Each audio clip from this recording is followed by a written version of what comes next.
Winning shot, family. Listen, it's been a long time. It's been a minute, for real. But we still here and we back again. Thank y'all for joining the Winning Shot Podcast here with Jon, Hundo, and Collin. We truly appreciate the love, the support that y'all continue to show us and keep us on our toes. It's been a while since we've been here and talking to y'all. It's a lot has happened in the sports world. We've seen the MLB World Series come to an end with another Dodgers championship.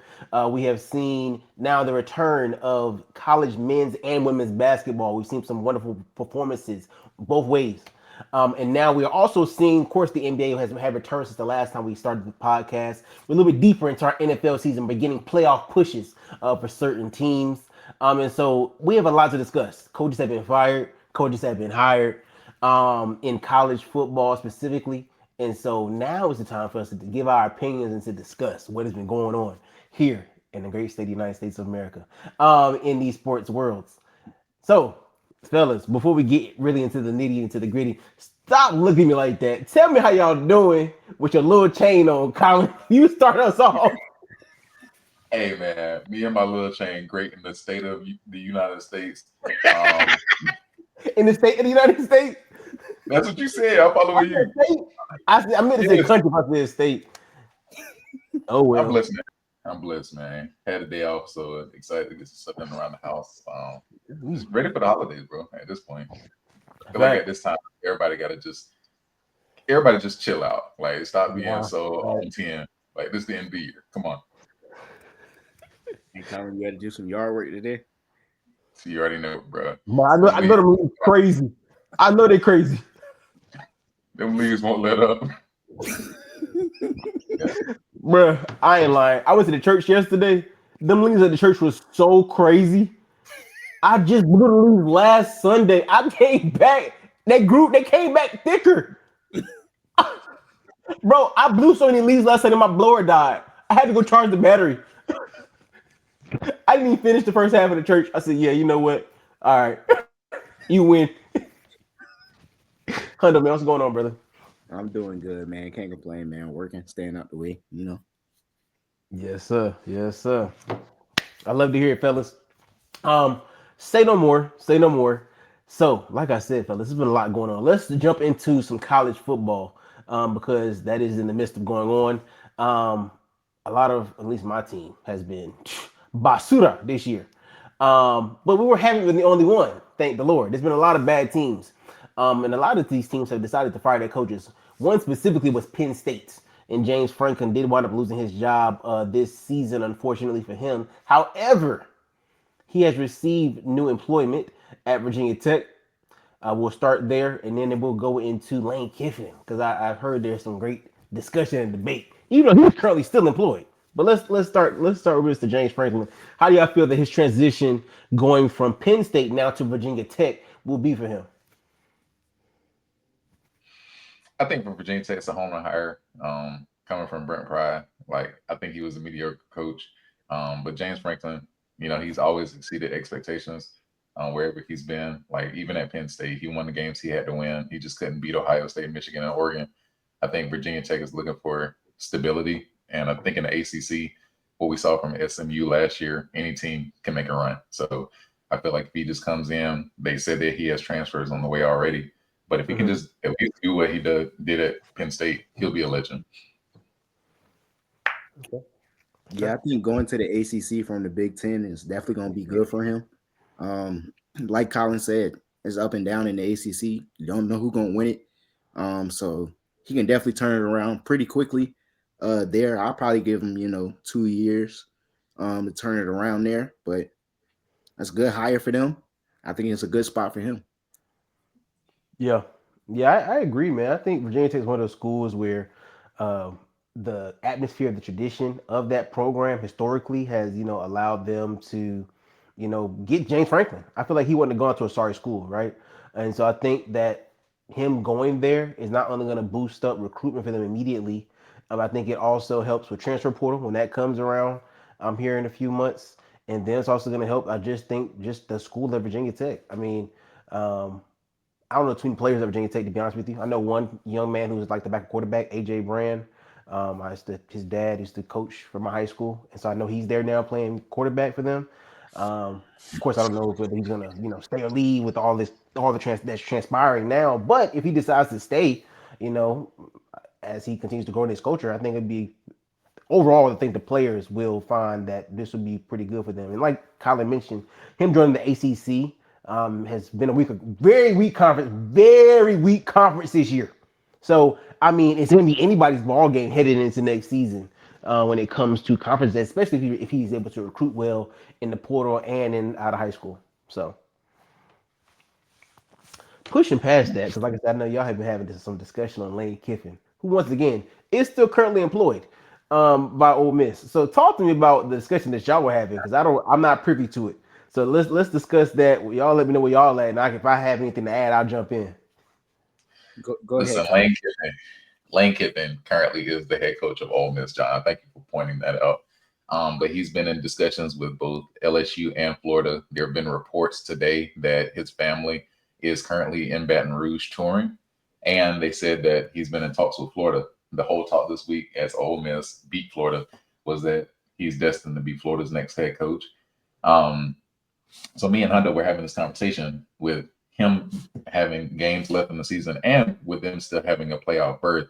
There was talks, and I put it in the group chat, that Ole Miss executives were kind of frustrated with how this situation has happened, and they're expecting him to make a decision by the Egg Bowl of what he's going to do, because he said, well, Brett McMurphy reported that if he doesn't make a decision, they could just move forward with the defensive coordinator and just go forward without him being at the helm because of all of the confusion that's happening. So your colleague Hundo was like, good, that y'all not going to rush me, that he can leave, and then he's going to take all the recruits with him. And so I said that we were arguing about how much better the LSU and Florida jobs are versus Ole Miss. And so I was expressing that in today's landscape, I think he can win, 9 to 10 games every year at Ole Miss. And I think if we look historically at what LSU has been, LSU has fired 2 coaches that have won national championships. Les Miles, Ed Orgeron. Les Miles wins 9 games, they fire him. Ed Orgeron wins 5 wins. He gets 5 wins, and then they fire him. Obviously, it was much different than that Justin Jefferson, Jamar Chase roster. And so what I say is that the grass is not always greener. That he could just win 9 to 10 games for a couple of years. There's always going to be jobs left. He doesn't have to leave and take these 2 jobs, because I think that they're national championship expectations with both fan bases. And I don't think Lane Kiffin is a national championship style or type of coach right now. Last season, Ole Miss lost to Kentucky. They lost 3 games, and they almost made it into the playoff. And so there were a couple of games this year, even if you look at the Ole Miss Florida game, they were losing that game going into the 4th quarter. And there's a couple of games they could have lost, and they could have easily been 9-3, and the narrative would have shifted. So I think if you go to LSU or Florida and get a big bag, they're going to be expecting national championships. And if you have consistent 9-3 seasons, those fan bases are going to be angry, and they're going to want to move on eventually if you cannot produce at the level that they expect. So I said, just realistically, I don't see why it's necessary to have any added pressure when you can do the same thing that both of these programs do. Even with the increase in NIL budget and salary, that doesn't always mean that it's the better job. Okay. Hundo, your rebuttal? I just don't think you can put that that moniker on Lane Kiffin. Like, and me and Collin were talking about this as well, but like I was telling him, there has to be a sense of urgency. Collin was saying, there might be other jobs that opens up, next year. Don't just rush and go to one of these 2 jobs, right? You don't know if that man gonna be alive or not. Hey, yo. That man not God. Hey, You don't know yo. this time coming. Hey, you got to jump on the opportunity when you can. Okay. That's your speech? Yeah, that's the speech. That's what I've been having to deal with for the past 2 hours, John. That was a part of it. That was a part of it. Okay. But also, like I was telling Collin too, like we got to understand what his values is or are. Does he just want a bag? Does he actually want to win a championship? Does he not think he can win a championship at Ole Miss with the resources, with the NIL that he has there? Does he think he needs more resources and NIL money to get the proper guys that he needs to truly compete for a championship? We don't know what his goals and values are. So we got to understand that too. So, I mean, if he goes there and he wins a championship at LSU, what's going to be the conversation? And Collin was saying, well, what you going to do next year? Which is a valid question. But like, yo, if I'm Lane Kiffin, if I can go to LSU and win a championship, I've done what I needed to do. So what does success look like for Lane Kiffin wherever he decides to go? If one championship is not enough. That's true. That's true. Because, I mean, in reality, and y'all correct me if I'm wrong, I can't remember the last time Lane Kiffin won a championship, like as a head coach. Mm-hmm. I don't think he ever has. But I don't think he ever has. So it's like, okay, and the truth be told, with his Ole Miss team, he's not doing it right now. Not the way it's looking this year. I mean, they had a decent season, but I don't see it happening this year. But in my personal opinion, even if he goes to Florida next year, I mean, they're not winning the national championship next year. Right. They don't automatically go into national championship contention. LSU, I mean, you got more of an opportunity just because of the prestige and things like that. But to Collin's point, I mean, those schools are going to expect that, right? Those schools have that pedigree of championship winning. So it's like, okay, if we don't get this in the next 3 to 5 max, you're out of there again. Now you're in the same position. And I feel like I think we had this conversation before of like certain schools you have like a pedigree of like we expect championships, and then you got certain schools like we just expect to be able to say we made a good bowl or at least made the playoff once in the past 4 years. You know what I'm saying? You have those kind of schools as well. So I mean, I think you gotta, if you're Lane, you have to kind of weigh those options. Now, obviously, money talks at the end of the day, right? So if somebody throwing you a bag, go get your bag. You know what I'm saying? I'm not mad at that at all. To Hondo's point either. You know what I'm saying? Like, cause money matters. That's facts. You got a family you're trying to take care of, all that stuff like that. And Lane Kiffin has built up a name for himself to where he can recruit, where he can, do all these things. So it's not as if he's throwing himself into a fire. You know what I'm saying? It's not like, oh, I'm just throwing myself to the wolves at LSU or to Florida. I'll have my name to say I'm still Lane Kiffin and I can recruit, just as James Franklin has his name to say I can go recruit down to Virginia Tech.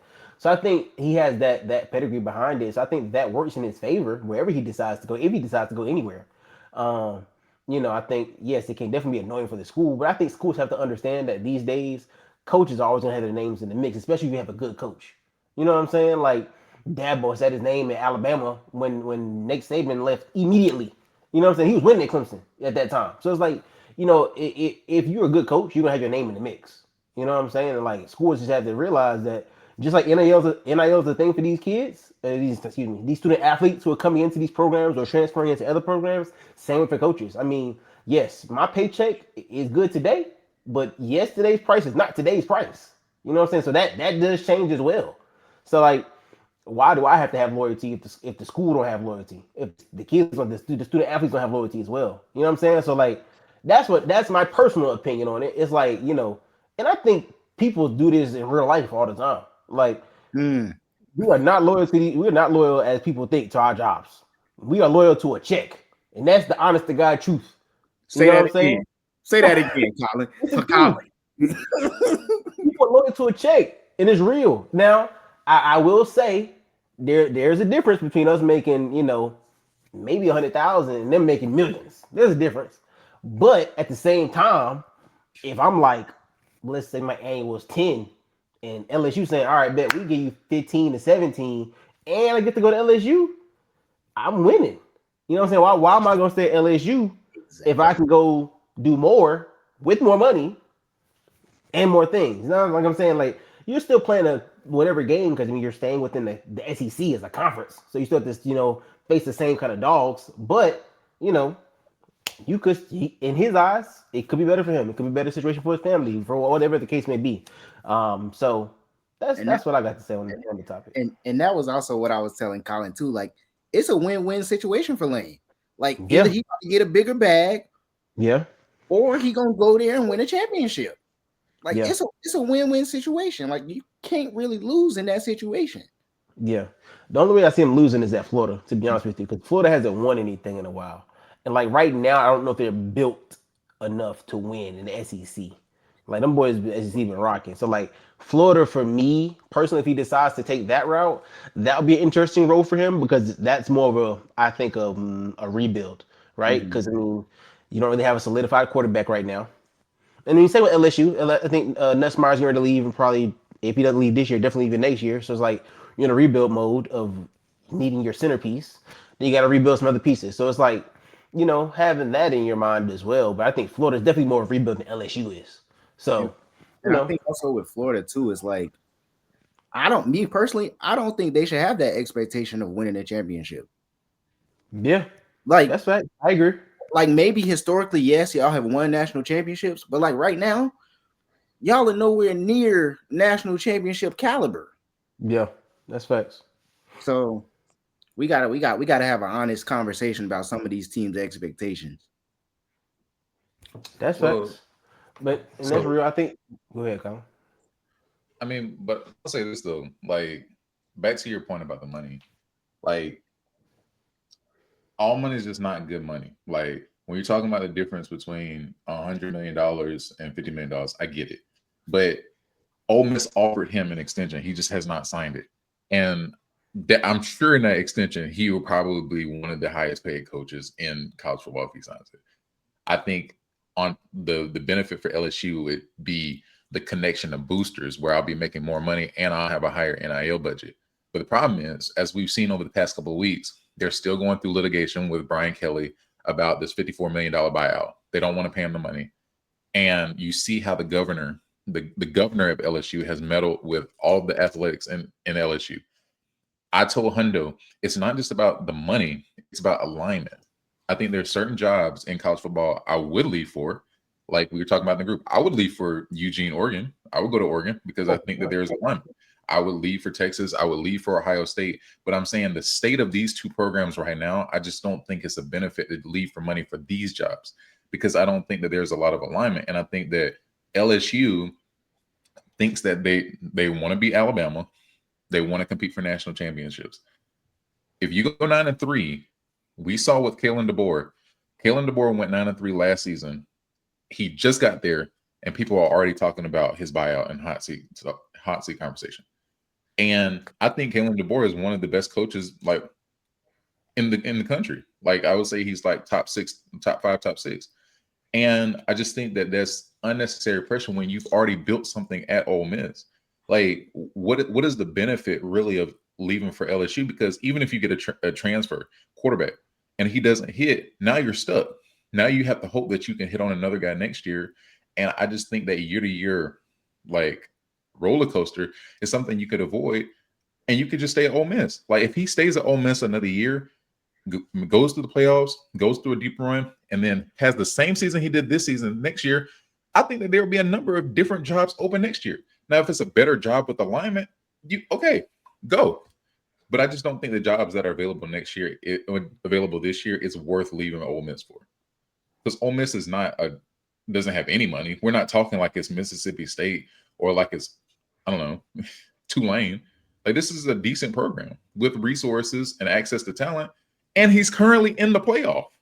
Like, he doesn't have to do anything, and he can make the playoff and go on a run. He can win a national championship this year. I don't think he will, but he has the opportunity this year. Why leave it?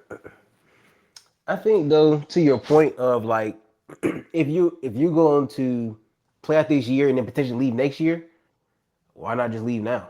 Like, because like to Hundo's point earlier, and to answer your point, you don't necessarily know what jobs are gonna be available. You can assume, and we can say, all right, well, this person may be on a hot seat based upon this school's resume, right? Like, I don't know. I'm trying to think of somebody who's like, but you also got to think in that same regard, the jobs that become available, I may not be wanting, right? It may not be a LSU caliber school that's available next year. It may not be a Florida caliber school that's available next year. So like, it's like, okay, if my plan is to leave, now one thing I can't speak because I don't know what Lane's plans are. Only he knows that, right? But I mean, if the plan is to leave, why not leave now while I'm coaching good? Because let's say I go now next year, something happens at Ole Miss and now I go 2-10. Now nobody want me. Now I'm a problem. Now I'm on the hot seat. You know what I'm saying? Like when I could have left when you strike while the iron's hot.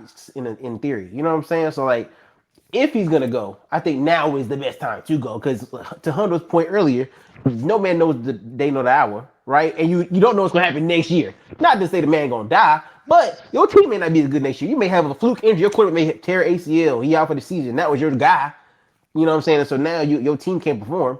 And so now everybody look at you crazy. So like anything can happen. And so it's like if I'm gonna slide, let me slide with the iron's hot. That's And all. don't rush me. Don't rush me. Don't rush me. That's Because true. I'm taking everybody with me. That's facts. And I get that point too, because it's like, okay, if you gonna fire me, you gonna fire me today.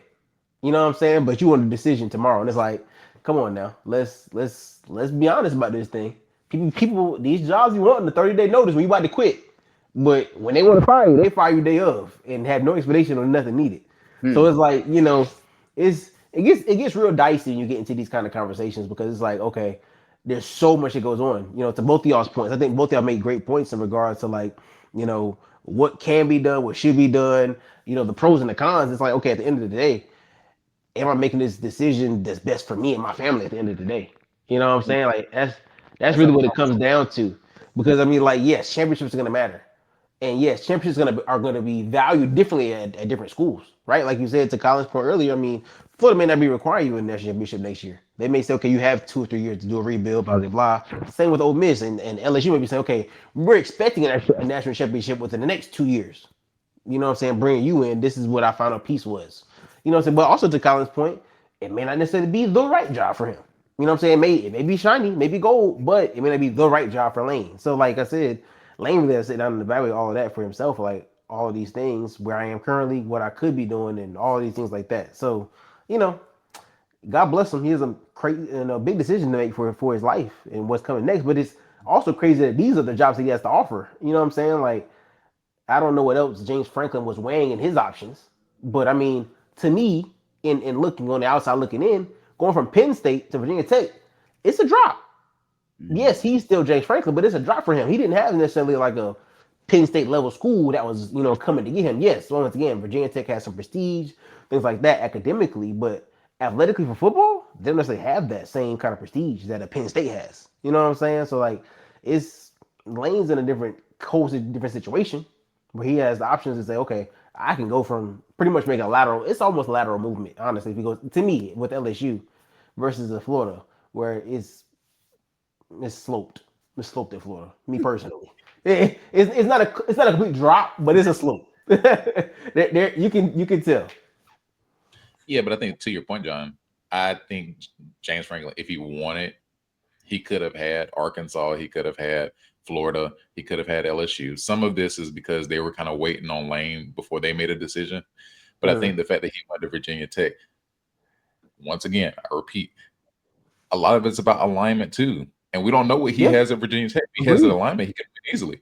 And so what I'm saying is you can go to these jobs and it can sound great. It sound like a splash hire. But if you don't get the job done, like they're going to be on your head. And him getting the job done, he could be doing the same thing that he's doing at Ole Miss. And if you don't have the right alignment from top to bottom, you can easily lose. So that I get what you're saying about the 2-10, but that same thing can happen if he goes to Florida LSU. You get one injury, you get, one recruit that you miss that affects the entire team. You lose the locker room. That can easily happen because you're not playing. It's not like you're playing a bunch of like Tulanes, Tulsas, Navies. Like the SEC is going to be changing every year. Yeah, that's a fact. That's a fact. I think, like I said, NIL has really changed the game altogether, and so it's like I said, that money. I think at the end of the day, really what's going to change and what's going to talk is that money, and like you said, the NIL that I can provide. Because like, yeah, I can go to Florida for $20 million more, but if my NIL is not going to match what I can do at LSU or Ole Miss, then like you mentioned, the alignment really can be purposeful for me. You know what I'm saying? Because I can't bring in the recruits. You want to fire me next year anyway. Like kind of what you mentioned with DeBoer. And I think his is a little bit different because he's following Nick Saban, who is one of the greatest of all time, right? And so it's like when you're in that kind of situation, the fans have an expectation of what should be happening. The school has an expectation of what has happened, previously, and you don't necessarily perform to that same standard off rip. Yeah, they don't call for your job immediately. because that's what they expect. That's what they're used to. If Andy Reid were to leave the Chiefs today, and let's just say I don't know, D'Amico Ryans leaves Houston and goes to the Chiefs and has a terrible season. Let's just say he goes 8-9 next year. I'm like, oh, fire this guy. Who is he? You know what I'm saying? Like you said, I think it's a lot that kind of goes into all of that. Personally, so and I think at Florida, they still think that Urban Meyer and Steve Spurrier are walking through that door like that. We know SEC fans are delusional. We got to be honest. Yeah, they are. These schools delusional too. They are very much so. I think and that's what I'm saying. You need alignment. You need to be realistic. What is the expectation here, and what is realistic expectations? Yeah, that's facts. That's facts. I'm not mad at it, man. I'm not mad at it at all. Well, let's push the conversation forward, fellas. Let's switch over to talk about some NFL. There's been a lot going on. I think the last time we talked, we may have been in week 2, let's say 4. I'm gonna say 4. I'm pretty sure the Ravens were like 1-3, 1-4 at this time, maybe 5. Last time we talked and had a good conversation about the NFL. But a lot has happened. A lot has happened since that time. Lamar Jackson was still hurt at that time. So let's get started with this, because I know this will make Collin happy. The Indianapolis Colts are still playing good football going into week 12 of the NFL season. And I will be one to say that I am thoroughly surprised. I'm not going to hold you. I did not foresee these boys having a season like they're having right now. The Indianapolis Colts are currently 8-2. And if I'm not mistaken, I'm pretty sure they're still the 1 seed at this current time. No. Broncos now. My bad. Yeah, I don't even know how we started with the Colts. First of all, you right. But go ahead. Now we started with the Colts because we beat y'all, so we can start. And we still got a better record than y'all. 9-2. John. 9-2. I was setting it up, and I was setting it up. I was setting it up because I was setting it up. I was gonna get to y'all. I promise you I was. I was getting to that point, but I was saying that the Colts are now 8-2. Right? They just finished up their game in Berlin. They had a bye week last week, and so they're coming back this week with a crazy matchup against the Kansas City Chiefs in Kansas City Sunday at 1:00. But before we get to that point, like I said, in addition to that, I mean, you really would think that this is like 2007, the way that the standings are right now, because the top 3 teams in the AFC in numerical order: number 1, the Denver Broncos; number 2, the New England Patriots, who are also 9-2. And then the number 3 team is currently the Indianapolis Colts, who are 8-2. Now, like I said, you would think this is like 2008, 2009, because these teams haven't been on top of the AFC in this kind of order in a minute. So that lets you kind of know where the AFC is. And then on the NFC side, top 3 teams are Philly, the Rams, and the Chicago Bears, 7-3. Right? Another team that, in my personal opinion, has surprised me.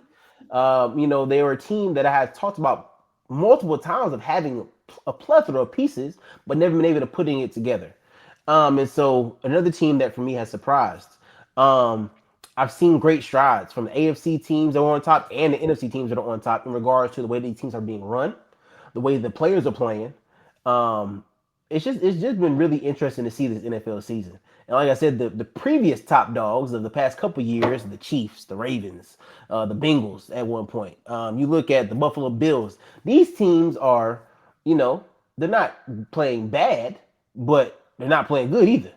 So let's get into the discussion, fellas, because as I just mentioned, you got the top 3 teams: Hondo's Broncos, Colts, Collins at Collins Colts, at 3, right? And so it's playoff time now. Essentially, this is week 12. We got 5 weeks left in the season, maybe 6 max. Week 18, somebody have a week 18 game. You got 6 games max to prove where you really going to solidify your standing at in the AFC, right? The Denver Broncos had a huge win yesterday over the Chiefs. Watched that game at the end of that, and I mean, they really had a huge win. And so now the Colts get the opportunity to pretty much listen to this though. If the Colts can pull off a win this Sunday against the Chiefs in Kansas City, that puts the Chiefs at 5-6.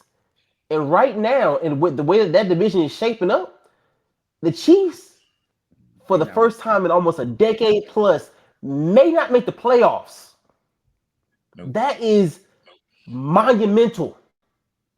So let's discuss, fellas. I mean, how mind blowing is that? And do y'all think it's actually gonna happen? Let's start there for one, and then we're gonna come back and talk about y'all teams for two.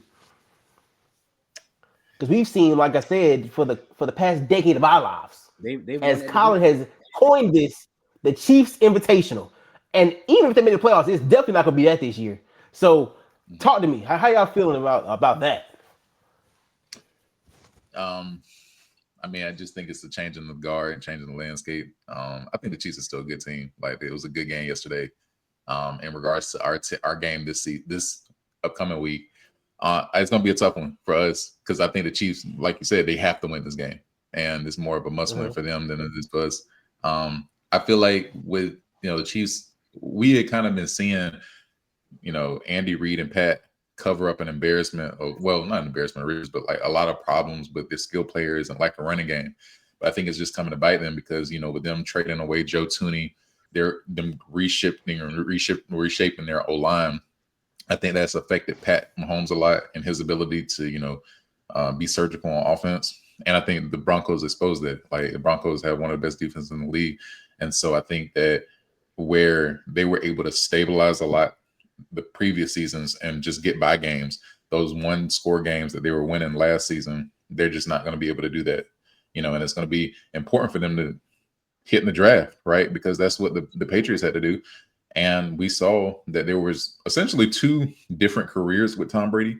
And a lot of the Gronkowski and all of the players that you're seeing, like Wes Welker, Julian Edelman, those are people that they hit in the draft and they were able to develop. And so that later part when we were in college and they were dominating again, it was just in the middle of that, it was a bunch of lost in the first round, trying to get like a Randy Moss and whatnot. But I think that they'll be fine because they have a stable organization. But I just think this is the ramifications of a $400 million quarterback, right? And with Travis Mm-hmm. Kelsey and Chris Jones getting older. So yeah, that's just how the league fluctuates. So I just think that the younger stars with, either quarterbacks on rookie contracts or quarterbacks with low contracts, like in our case, they're able to build rosters a little bit better and compete. Okay. Okay. Hundo, give me your thoughts real quick. I got another question for Collin. So go ahead. Yeah, I like how you threw that in with the low contracts. They're able to build the Listen, teams. listen. Just You being know, honest. you know where I'm going, Hundo. You know where I'm going. Go ahead. But nah, man, it's gonna be crazy to see. As we talked about, the first time since 2015 that the Chiefs loses division, more than likely, the way it's looking. Yeah. But Yeah, for coming into sure. this game with the Broncos, like, and before the Bills game, like the last time we were on the pod, like the Chiefs were looking good. I was saying that Mm-hmm. they was one of the scariest teams in the league at the moment. But they just ran into two better teams these past 2 weeks, past couple weeks. Yeah. But definitely a good win for the Broncos.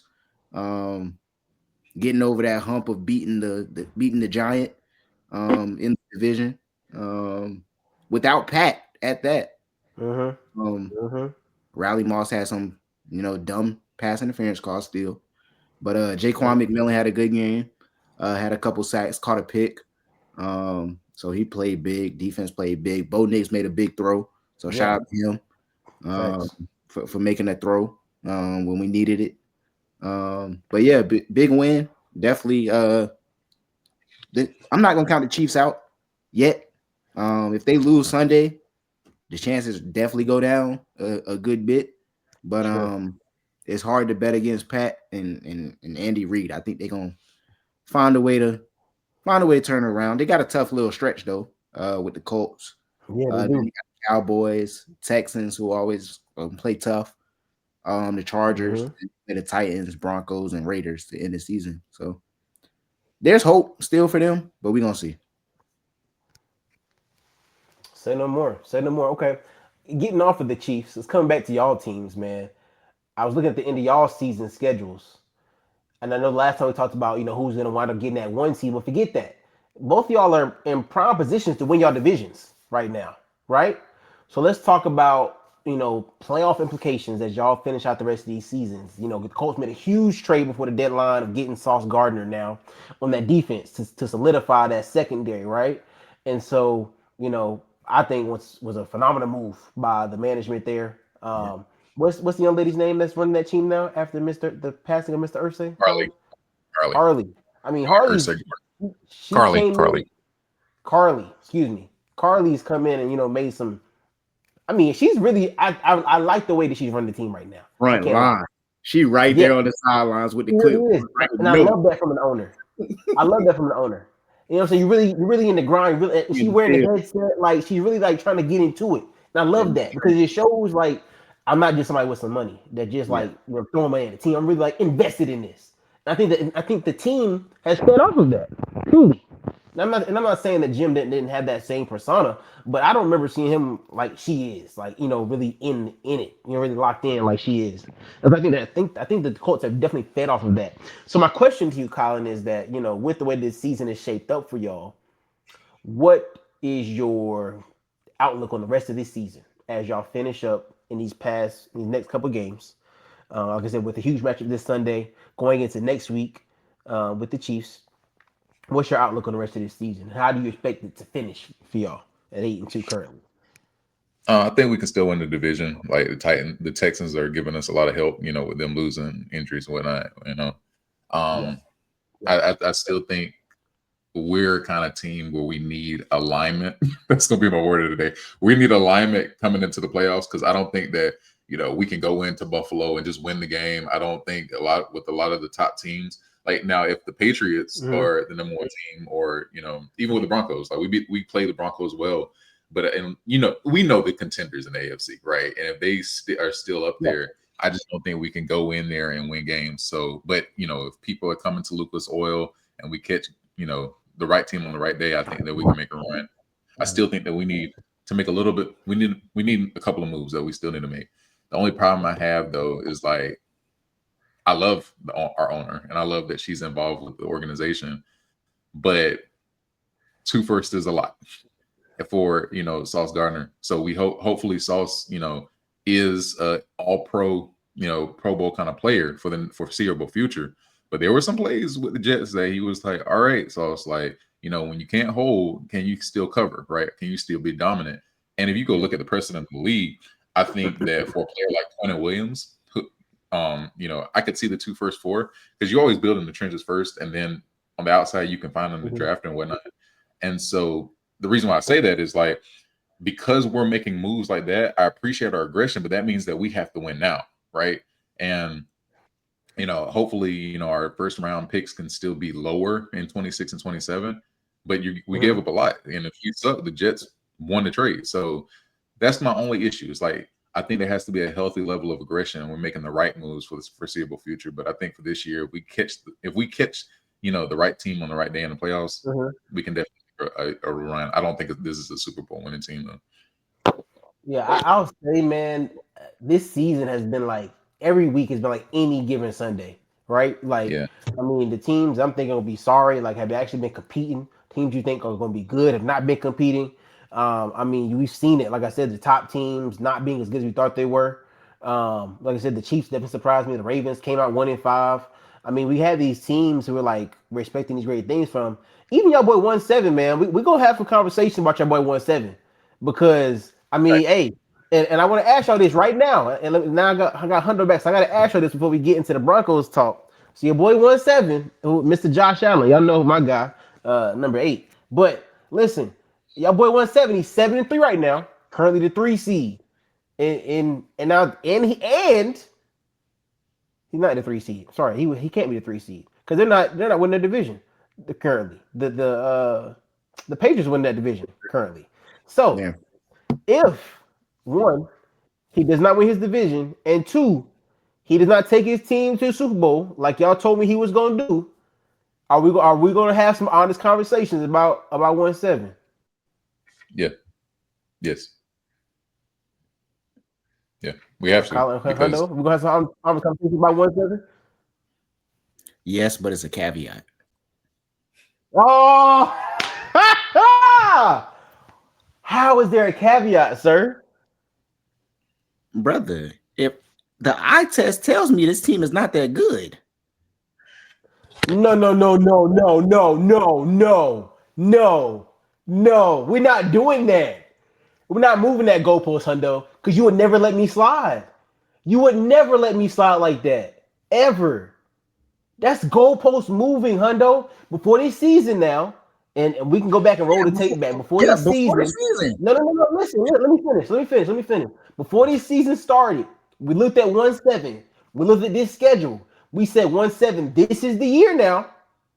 With this schedule, with this team, put the cape on. You're the reigning MVP. Yeah, hold on, John. You're the Hold on, reigning John. MVP. Hold on, Hundo. Hold on. Actually said, What'd you say? actually said, you're right. You know what? You're right. No, wait, hold on, John.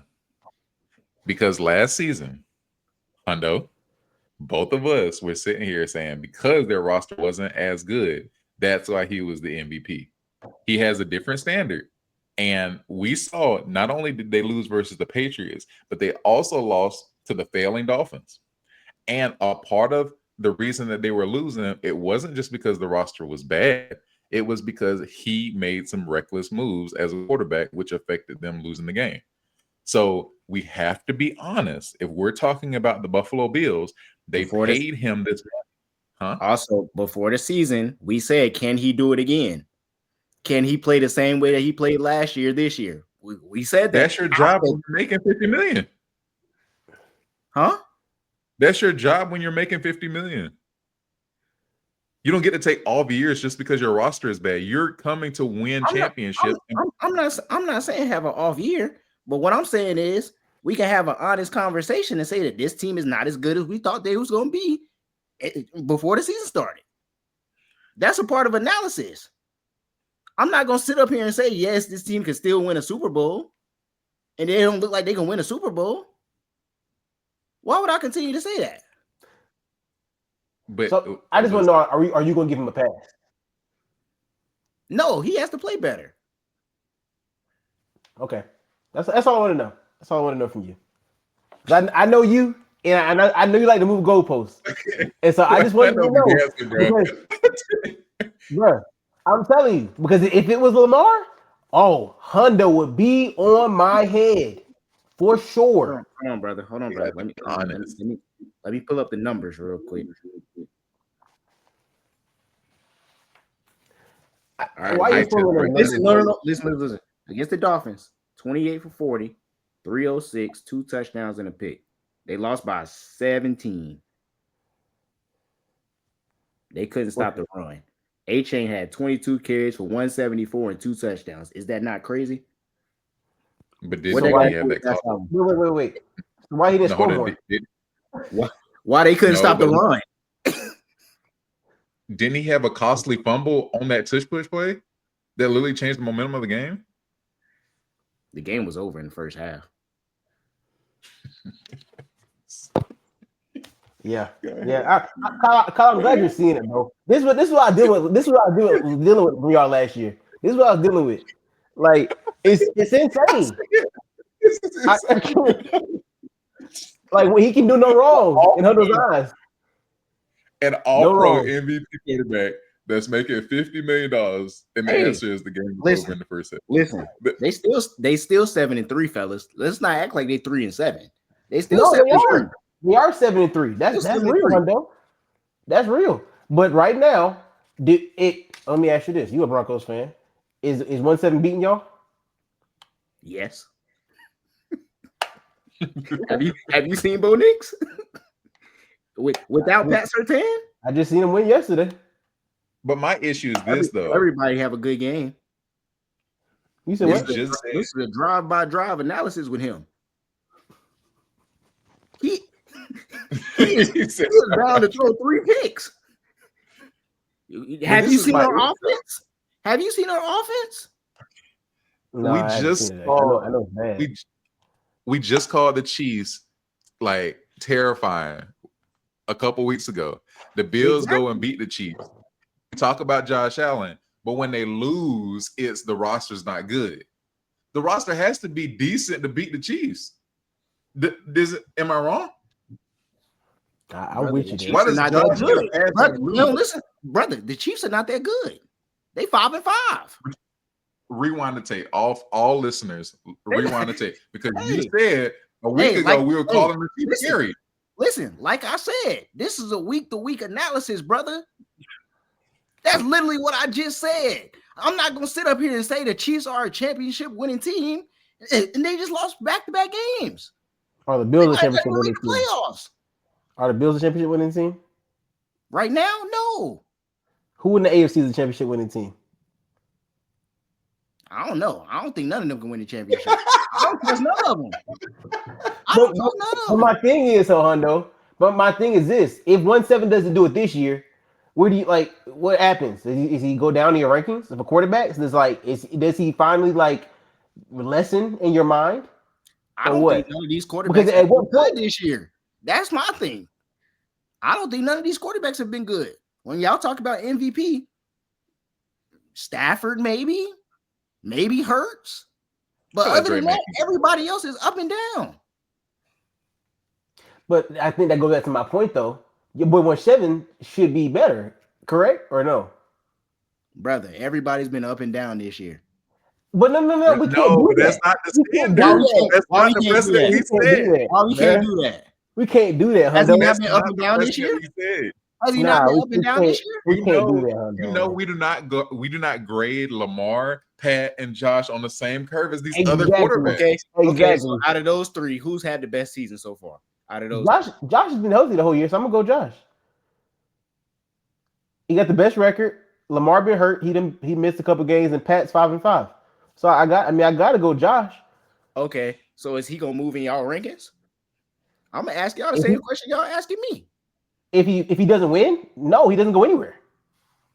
But he won right now. He got the best record right now. Right now, Hundo, yes. Okay, but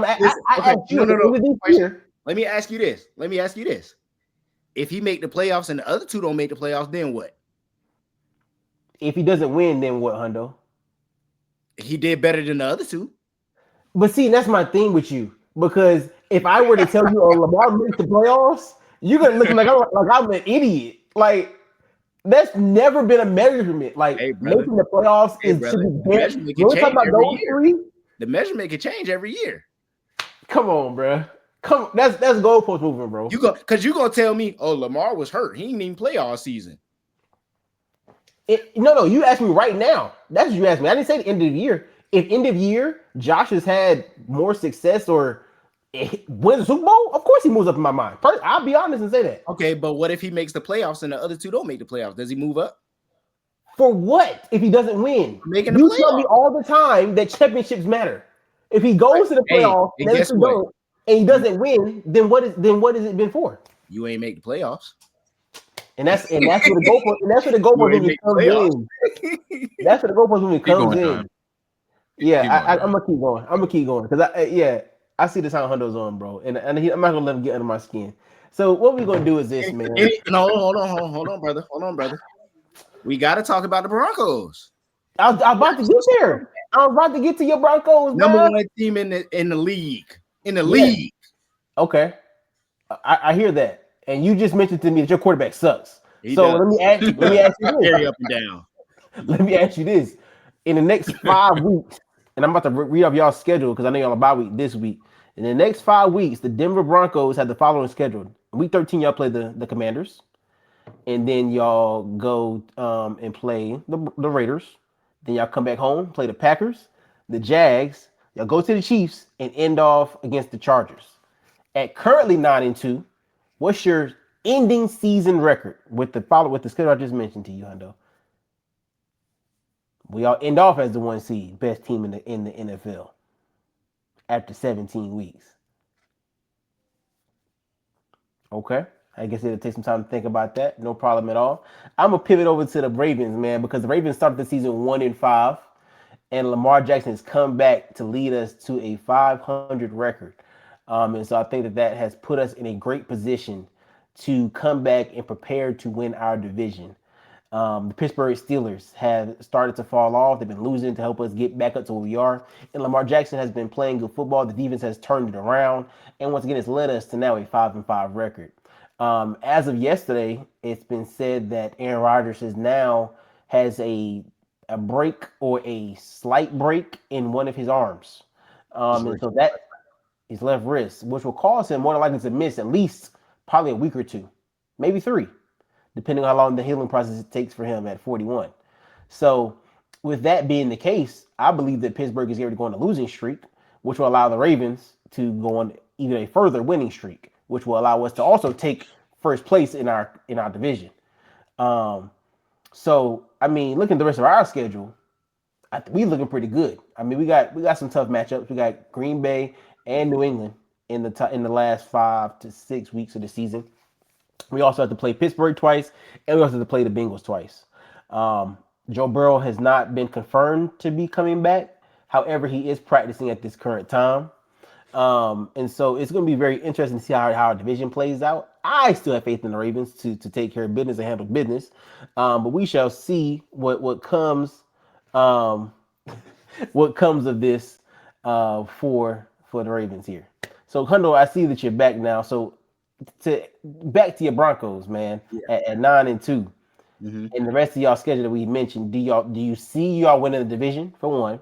2, are you gonna end off as the 1 seed? And 3, can you make a playoff run? We're gonna see what Bo Nix look like week to week, drive to drive.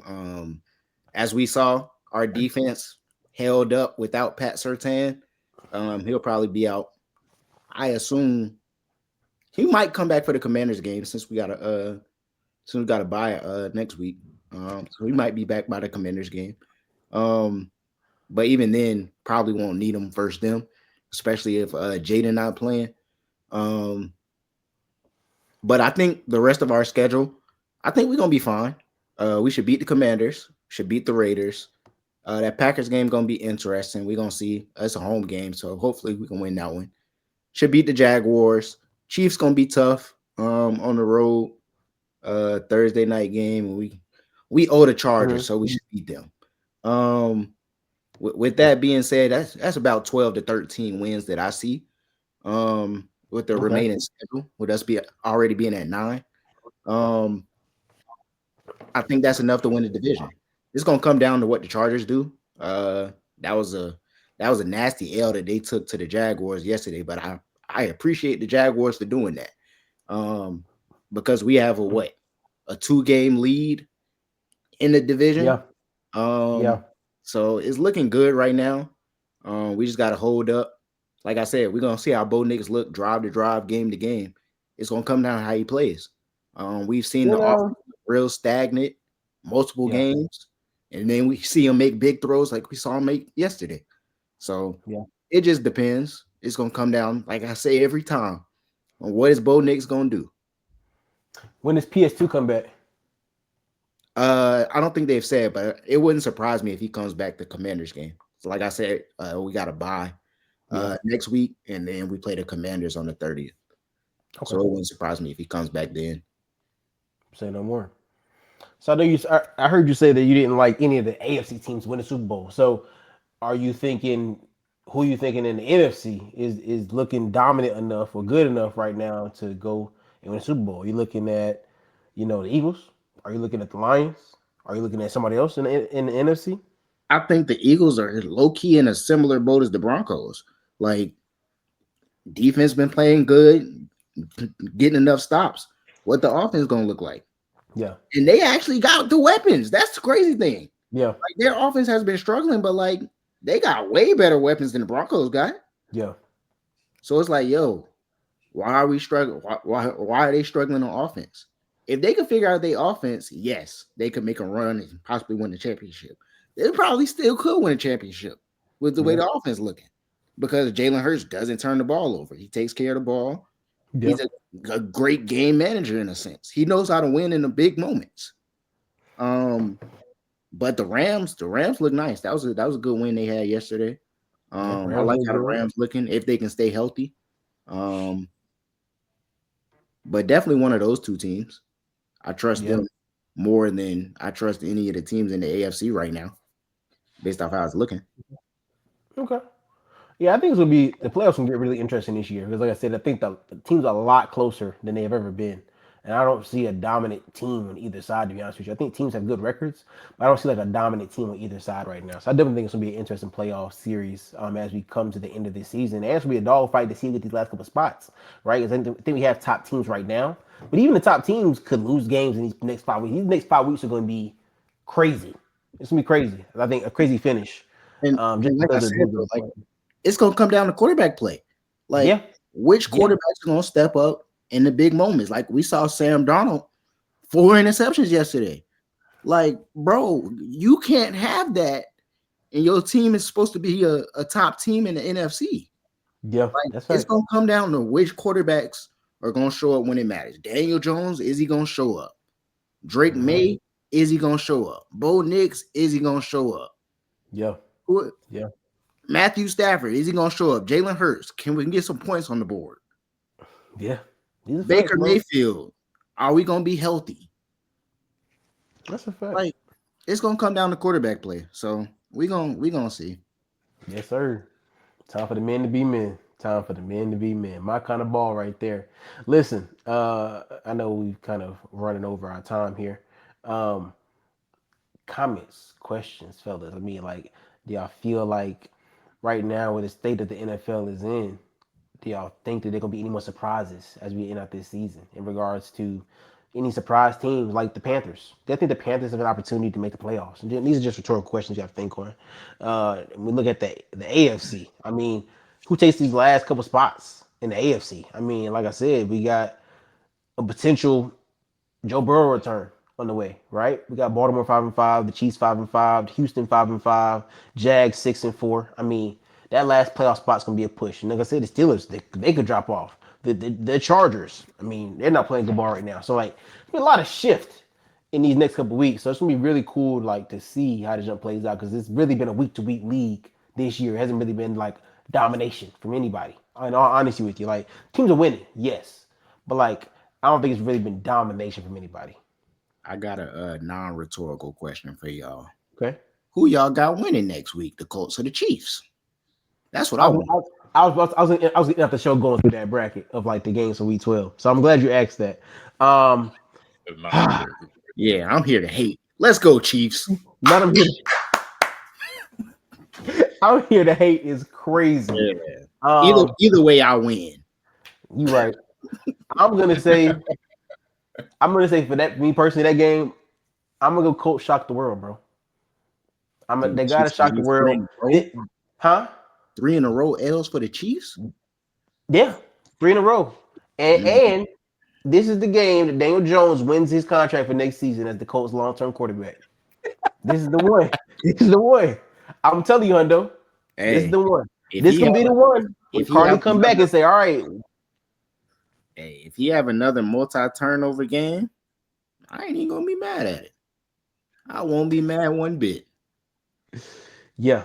Yeah. This is gonna be the one that solidifies Daniel Jones as the Colts quarterback for the next 4 years. For sure. 4 years, 160 on the way. Chiefs favored by 3.5 points too right now. Exactly. And this gonna be the one, I'm telling you. 4 years, 160. Daniel Jones about to come in, handle business. And Collin will come out with his chest puffed up next week. Was he gonna have his quarterback? And the team has going to be the Chiefs. Collin, don't be talking crazy next week. If y'all win and Daniel Jones have a good game, get that man his credit now. I promise you. Tell him he's gonna be there for 4 years, 160. I'm expecting him to play bad, but we gonna see. Yeah. All right, while we here, let's go and run through week 12, fellas. All right. No. Collin, who you got? Well, go ahead. Yeah, give me yours. Game day. Where he Hundo don't want to follow order. Like, listen, I got 2 touchdowns, $153 from JT. Daniel Jones has a decent game. We pull it out, 23-20. I think it's gonna be a close game for sure. It's gonna be within that 3.5. But I think we pull it out. I agree with John. Like, Chiefs gonna come to battle because they have to win this game. But I just think that the offense is kind of stagnant and our defense is elite. So we pull it out. Carly's the one. We're gonna shock the world this week. Say no more. It's your boy 1-7 Thursday night against the Texans. Does he get the job done in Houston Thursday night? I'm an avid Bills hater, so I'm gonna say the Texans win that game. What say y'all? I got the Bills. Big, actually. Bills, I think it's gonna be ugly though. I don't think it's gonna be a blowout either way. I think it's gonna be an ugly game because the Texans actually got a defense. And like I said, the Bills ain't been looking too good. So if CJ Stroud come to play just a little bit and put up some type of points, it should be a good game. Okay. Say no more. Ravens Jets. Ravens. The Jets suck. You got nothing to think Yeah, about. they're benching Justin Fields, by the way. But I got Ravens. I ain't know that. Dang, that's funny. Yeah, they do. Yikes. All right. With new updates to Aaron Rodgers not playing Sunday. Steelers Bears. Let me get the Steelers. They actually looked good with Mason Rudolph yesterday. I was like, yo, why weren't they calling these plays with Aaron Rodgers? Like they was actually moving the ball yesterday with Mason Rudolph. So let me get the It's in Steelers. Chicago. I don't know. But I'll go with the Bears. I feel like I trust Mike Tomlin more than Ben Johnson right now. Yeah, I'm an avid Steelers hater, so I'm gonna go Bears as well. Bengals Patriots. Hey, no analysis. This is pure hate. Just hate. Pure hate. Pure hate. I don't want no analysis on Pittsburgh. Just pure hate. Handle business, Chicago. Thank y'all. Patriots Bengals. No Jamar Chase. No Jamar Chase, by the way. Patriots. I'm gonna go Patriots. I don't know, bro, because I truly don't trust Drake May, bro. Give me the Bengals. I just don't, bro. I just feel like he due for a bad game. Wait, when is Joe coming back? He's talking about Thanksgiving, but I don't think it's gonna be till December. Okay. That could be an ugly game, in all honesty. That wouldn't surprise me. It's an ugly game. Yeah, I'm gonna still go Patriots though. Seahawks Titans. I think that should be unanimous Seahawks. Hey, brother, you sound a little muffled, bro. Yeah. My bad. Probably because of my mic over here. Wait, next game, let's go. What was the game you just said though? Yeah, Seahawks, my bad. Titans Seahawks. Oh, Seahawks. Easy. Vikings Packers. In Green Bay. In Green Bay, Vikings Packers. I don't know, man. That's a toss-up for real. Yeah, it's a toss-up. Big divisional matchup. I'm gonna go Packers because it's in Green Bay, and I don't trust JJ. But that's gonna be an ugly one. I trust Jettas. Let me get the Vikings. You got to get the ball, Hunter. Yeah. Say that's your analysis. He gonna get the ball. AJ gonna get him the ball. Yeah, I'm going Packers as well. I think that pass rush is gonna be tough. Now, don't get me wrong, that Vikings defense is good. That Vikings defense is really good, and it's a divisional matchup. I just don't trust JJ. I watched him. Well, I didn't watch him play live, but I watched him play against the Ravens. That kid got some work to do in all season. So I'm gonna go Packers. Lions Giants. Where is it? It's in Detroit. That don't matter. The Giants not good, bro. Let me get the Lions. Jameis Jaguars. Yeah. Jaguars Cardinals in Arizona. Man, give me the Cardinals. We need it. That's the only reason I'm saying the Cardinals. Okay. Is Jacoby still quarterback or is it Kyler back? Jacoby threw the ball like 50-something times yesterday, bro. They say he set a record for completions or something. Mm-hmm. Didn't they get blown out? That's a terrible record. They might have. He completed 47 passes yesterday, almost 50 passes. Crazy. Yeah, he put up some crazy numbers despite that. But let me get the Jaguars. I'm gonna go Jags too. Browns Raiders. We getting into that nobody cares territory. Is Shador starting? Oh. Shador could be starting this week because Dylan Gabriel was ruled out yesterday's game with a concussion-like symptoms. So he could be out for a game. So Shador could get his first NFL start this week. Who are they playing? They're playing the Raiders in Vegas. That's about to be gross. That's what I'm saying. You get entrance that nobody cares territory. But for the sake of the pod. But my question is like, who wants to win? feel like both of them are like, dang. They not in it. They not ending in a tie. I tell you that. Give me the Raiders. We're going with the AFC West. If Shador starts this game, I'm gonna take the Browns. I mean, if Shadir starts the game, I might take the Raiders. Hey, go. Hey, easy Raiders money line. Nah, Hey, I'm gonna tell you why not. Them boys still got Myles Garrett on the other side of that ball, and that is a grown man. I ain't gonna lie, that man Myles Garrett is so crazy, bro. He be giving the Ravens work every time he play us. I ain't even gonna hold He you. had what 4 or 5 sacks yesterday? Yeah, 4 sacks yesterday by himself in the first half. Yeah, give me Mike. Browns. Gina do for a couple picks. Yeah, bro. I might go crazy on the Brown. Okay, that's fine. Falcons Saints in New Orleans. Michael Penix Cousins. Kirk Cousins sounds and Michael Penix is out for the rest of the season. Kirk Cousins. Let me get Falcons. No, let me get the Saints. This is the game. Raheem gets fired this week. I'm gonna go Falcons as well. I think the Saints are just abysmal as a team, and that little quarterback they got is no good. So, let's go Cowboys Eagles. Finish it off here. Cowboys Eagles. We got 2 more games. Eagles. Yeah, Eagles. Rams Bucks Sunday Night Football in LA. That should be a good one. I'll go Rams. That actually is going to be interesting because did the Panthers play this week? Panthers play Monday night in San Fran. That's the next game, last game. Oh, yikes. I was going to say the Panthers could shock the world and be at the top of their division, but I don't know about that one. I would take San Francisco, so never mind. I'm taking San Fran as well. Yeah, 49ers. I don't trust the Panthers. Not at all. I keep telling my cousins this and all the other Panthers fans. Listen, I need y'all 6-5 right now. I'm ending off the episode with some hate. I need y'all 6-5 right now. But I foresee the rest of y'all season the next 4 or 5 weeks. I decree and declare at least bare minimum 3 L's. Hold on, who they play? They got the 49ers, they got the Rams, they got the Saints, the Bucks twice, Buccaneers, the Seahawks, and the Bucks again. They might lose the rest of them games. I told you.